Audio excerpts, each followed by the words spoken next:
Pawang. Mamutol. Mamutol. Uy, baliktad pag open niya. Kaya mo, kakabot lang. Ano dito? Wala ang good akong bana diri niya. Ugma na lang siguro.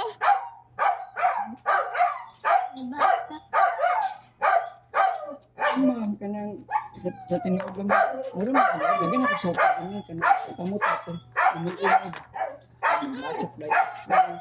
Yeah. Ano lang, ako palit ng bal sa mama. Ano ko trabaho mo? Bal?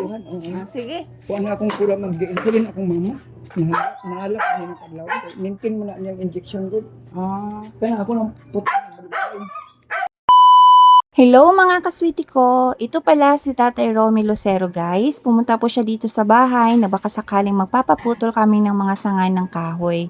Nung una hindi sana ako papayag kasi kami lang ng mga bata ang naiwan dito sa bahay kasi yung partner ko may pasok, sila mama naman nagsimba.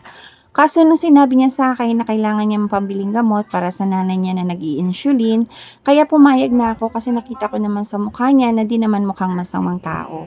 Pero bago ko siya pinag-umpisang magputol, pinakain ko muna siya and then naghanda na rin ako ng merienda niya. Tanghali na rin siya natapos kaya dito ko na din siya sa bahay pinagtanghalian. Hi guys! Ayun guys si tatay guys. Nagtanghalian si tatay guys. Ayan, kung kailangan nyo yung serbesyo niya, punta lang po kayo sa kanila. Andun daw sa Pasel. No? Pasel sa Kauswagan. Malapit daw sa Water District dito sa Cagayan de Oro. Ayan, si tatay. Hi, tay. Mamutulay. Ayan. Serbesyo niya, pwede siya magpanday. Ayan, tapos karpintero. And then, pwede din siya,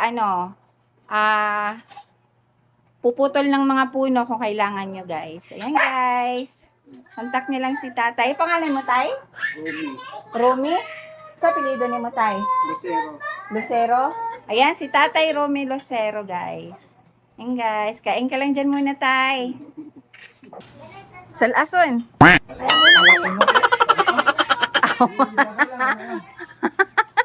Salatulong. Sala ang tunokson. Bugas. Amat.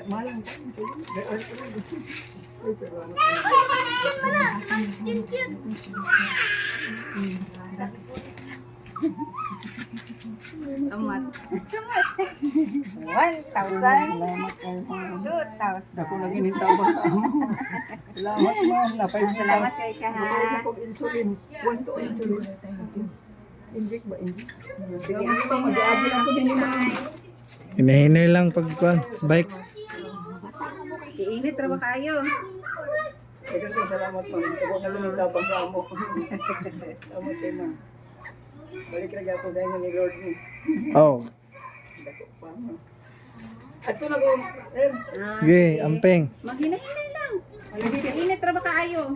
Saan na? Ayan guys, nanghiram lang daw si tatay ng bisikleta guys. Kaya nagmamadali na rin po siyang umuwi kasi gagamitin na daw po ng may-ari yung bike.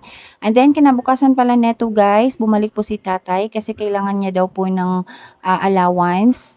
Papunta daw po siya ng Hinguog. Meron daw po siyang trabaho doon at wala daw po siyang pera. Kasi daw yung binigay ko kahapon na 2K is binili niya daw po ng insulin and then ipang-iwan niya daw po dun sa nanay niya at sa bahay nila. Ayan, napapasalamat nga daw siya kasi nabigyan ko din po siya ng bigas. At binigyan ko po siya ulit ng 1K guys para may magamit din po siya kung saan man siya pupunta guys.